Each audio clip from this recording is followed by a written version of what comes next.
débat de l'été, 10h-13h, Thierry Guerrier. Deuxième des grands sujets de l'actualité que nous traitons ce matin, c'est ce choix des polices municipales, des élus, des maires d'un certain nombre de villes balnéaires de la côte ouest de Loire-Atlantique qui ont décidé d'armer leur police municipale comme la police nationale. Faut-il armer tous les policiers municipaux en France? On est à peu près à 6 policiers sur 10 en France, policiers municipaux, qui sont armés de pistolets tout à fait conséquents, des armes létales comme celle de la police nationale. On était à 4 sur 10 il y a encore une dizaine d'années. Donc vous voyez, il y a une progression très nette. Bonjour monsieur le maire de La Baule, Franck Louvrier. Bonjour Franck Louvrier. Bonjour Thierry Guerrier. Alors, merci d'avoir accepté de répondre à nos questions, parce que vous êtes un des maires qui a décidé depuis un an déjà, il y a eu un débat dans votre conseil municipal, certains n'étaient pas d'accord, d'armer vos policiers municipaux. Qu'est-ce qui se passe? C'est une conséquence indirecte des Jeux Olympiques en fait. Oui, non, c'est surtout le fait qu'on passe d'une ville de 18 000 habitants à 180 000 l'été. Donc 10 de plus, 10 fois plus. Voilà, 10 fois plus. Et le fait est, c'est que les policiers municipaux sont souvent les primo-arrivants sur une opération. C'est pas que la police nationale n'est pas là, mais elle a généralement un territoire plus large, alors que les policiers municipaux sont des polices de proximité, donc ils arrivent les premiers. Sauf que la délinquance ne fait pas le tri entre des policiers municipaux et des policiers nationaux, et donc de ce fait-là, ils nous demandent à juste titre d'être protégés, et qu'on doit protéger ceux qui nous protègent. C'est la raison pour laquelle on a décidé de les armer en létal. On avait la chance d'avoir un stand de tir sur notre territoire, sur la commune, qui vient d'être homologué hier par le Centre national de formation. Et donc de ce fait-là, on peut permettre comme ça à l'ensemble de nos anciens policiers municipaux ou anciens gendarmes, en fin de compte, de retrouver une arme létale pour pouvoir faire leur travail le mieux possible. Parce que jusque-là, c'était des matraques et des tasers, simplement, qu'ils avaient comme outil un peu de réplique un peu plus virulente quand ils se faisaient attaquer et agresser. Et ça suffit pas, vous dites, mais pourquoi ça suffit pas ? Pourquoi ça suffit pas? Parce que la violence, elle est réelle. La violence ne fait que s'amplifier. Moi, j'ai une ville à 75 km de La Baule, qui est Nantes, où vous savez l'insécurité est très forte. J'ai une autre ville qui est une sous-préfecture qui est Saint-Nazaire, où les tensions sont importantes. Et comme vous le savez, l'insécurité, elle est perméable.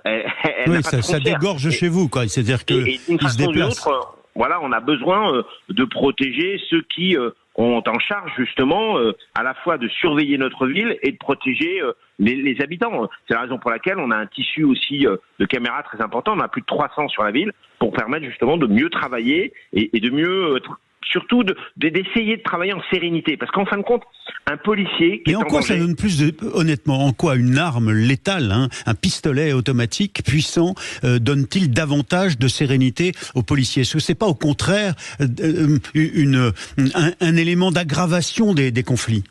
Non, ça le sécurise. Ça le sécurise. Vous savez, moi, j'ai travaillé au ministère de l'Intérieur plusieurs fois et on le savait très bien. Il y a deux éléments qui sont importants. D'abord, les effectifs. Il faut avoir du monde parce que quand vous êtes seul face au danger, bien sûr, vous vous sentez en insécurité. Et puis aussi le fait que vous avez les outils pour pouvoir éventuellement riposter si vous êtes attaqué.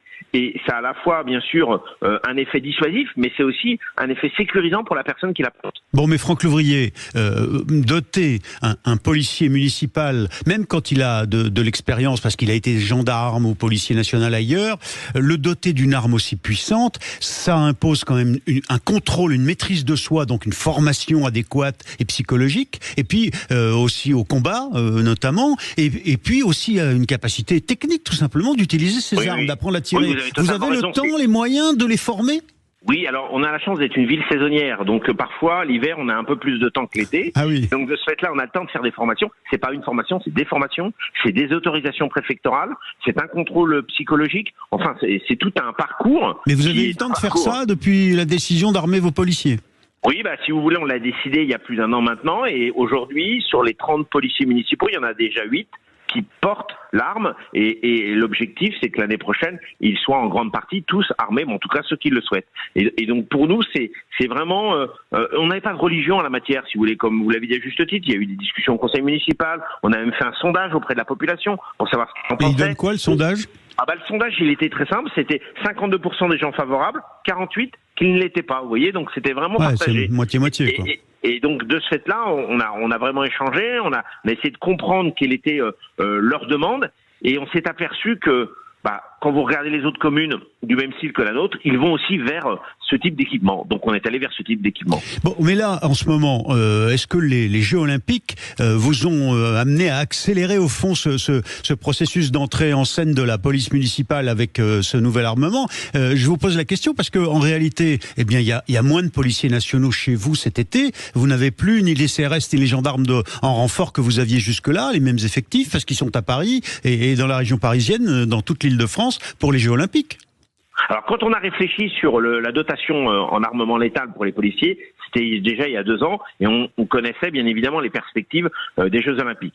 On savait aussi que l'État n'allait pas mettre de force mobile sur la ville cette année de façon exceptionnelle. C'est-à-dire on n'a pas une compagnie de CRS, à peu près 70 personnes qui viennent s'installer pendant tout l'été. Alors le fait est, c'est que les échanges avec l'État, avec le préfet notamment, ont permis d'avoir quand même une présence policière qui est plus mobile, mais qui permet aussi de compléter les forces qui sont déjà en présence avec le commissariat de police et l'hôtel de police municipale. Mais comme vous le savez, la difficulté aujourd'hui, c'est surtout de pouvoir avoir des hommes et des femmes qui se sentent en sécurité pour permettre justement qu'ils agissent de façon le plus à l'aise possible sur le terrain et plus sereine. Parce que c'est ça la difficulté, parce que vous le savez bien, les tensions, elles peuvent être brutales, réelles.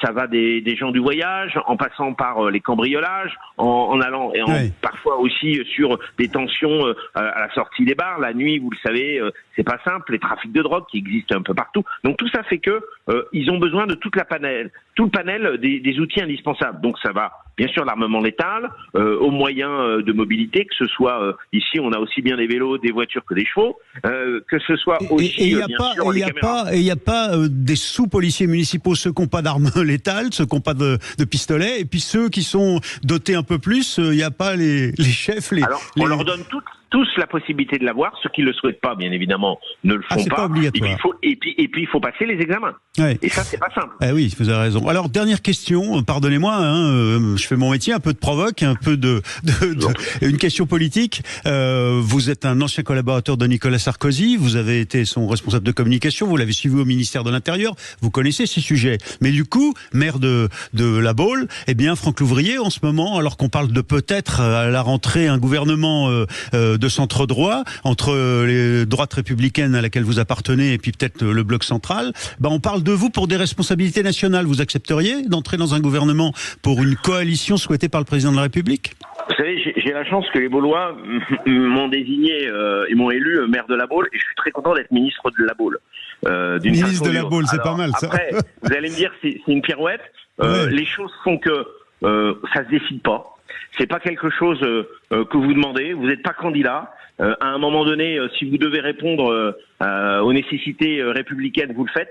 Mais honnêtement, je suis pleinement et ravi de m'occuper de La Baule. C'est déjà. Donc c'est pas un coup de com' l'armement de vos policiers municipaux pour devenir ministre de l'Intérieur. Ah non, ça c'est pas lié à ça, parce que je peux vous assurer qu'il y a bien longtemps qu'on y réfléchit. Et puis surtout, c'est que c'est une nécessité du quotidien. Merci Franck Louvrier, maire de La Baule, d'avoir été l'invité de Sud Radio ce matin. Sud Radio, votre attention est notre